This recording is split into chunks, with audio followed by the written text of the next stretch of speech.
continue our coverage of President Jimmy Carter's life and legacy, talking with one of his longtime friends and advisors. Ambassador Stuart Eizenstat was chief White House domestic policy advisor during his administration. Later, he wrote the book, President Carter, The White House Years.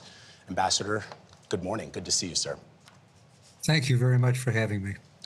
You knew President Carter for more than half of his life. You spent tens of thousands of hours with him, working closely not just as an advisor, but also as his friend. What would you want the world to know about your friend, the 39th President of the United States?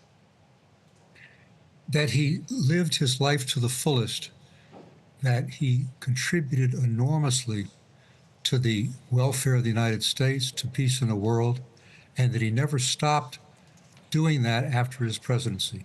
Indeed, one of the problems actually is that his post-presidency was so remarkable, so effective, curing 2 African diseases, monitoring over 100 elections, sponsoring all sorts of projects for mankind, getting him a Nobel Prize, that it eclipsed what was actually a very positive and effective and impactful presidency. And so what I would really like to do, and I appreciate you giving me a minute to do it, is to talk about how effective he was as a president, because I don't want his legacy to only be, well, he was a great post-president. Almost 70% of our major legislation was passed by Congress. The energy independence or security that we have today rests on his 3 major energy bills, which deregulated oil and gas, started the whole solar and renewable energy revolution. All the ethics laws we have in place today came from his pen. He created the Department of Education and doubled spending on Head Start. He was a great environmental president, I think the greatest since Theodore Roosevelt, doubling the size of our national parks through the Alaska Lands Bill. And even Senator Phil Gramm, a conservative Republican from Texas, said very recently what I have been saying for so long: his deregulation of all transportation modes, airlines bringing air travel to the middle class, railroads, trucking, telecommunications, which made possible the whole cable revolution, just absolutely changed the entire dimension of our economy, made it more innovative, made it more creative. Here's a Southerner from the deepest part of the Deep South who was a great civil rights president, next only to which is something we did talk about, Ambassador. And so all you've described is what he meant to us, the American people, the people that he served. Can I get you to just comment on what he meant to you as a friend? You've written that you and your wife and your families have spent so much time together. Just describe the kind of man he was as a friend to you and to your family. He was a very strict disciplinarian in terms of work. He insisted on excellence, but he had a remarkably kind heart. For example, he's the only president before or since who granted to his senior White House staff the opportunity to bring our family to Camp David. He asked my then 11-year-old son to jog with him.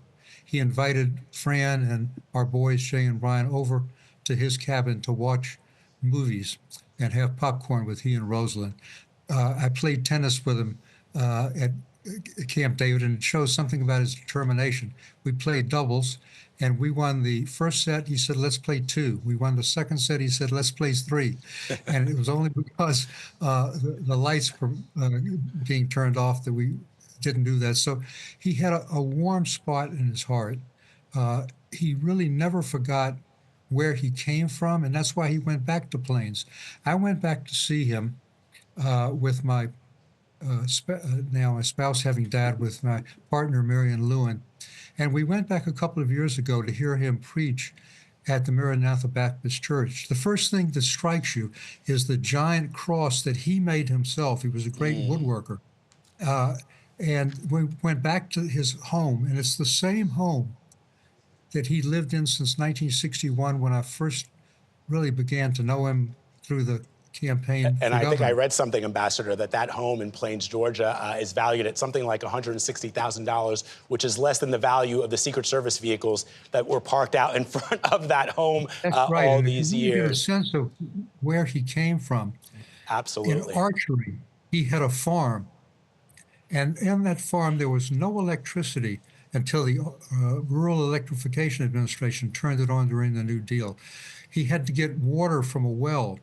There was no running water. He got his shower from a bucket with holes in it. He would get up at 3 o'clock in the morning and at his father's direction, get the mules the ready. legacy that you're the legacy that you're describing, Ambassador, is such a beautiful one. And it's so great to have someone on our show this morning who had a personal connection to him, because all the things that you described for his presidency, that is left to the public record. But the relationship that the president had with you and your family and your children is one that is really, really incredibly beautiful. Yes, Thank you, sir, for spending some time with us. One last one, and that is he came to our Passover Seder just after the Camp David Accords and the treaty, and sat through the whole Passover Seder, knew it very well.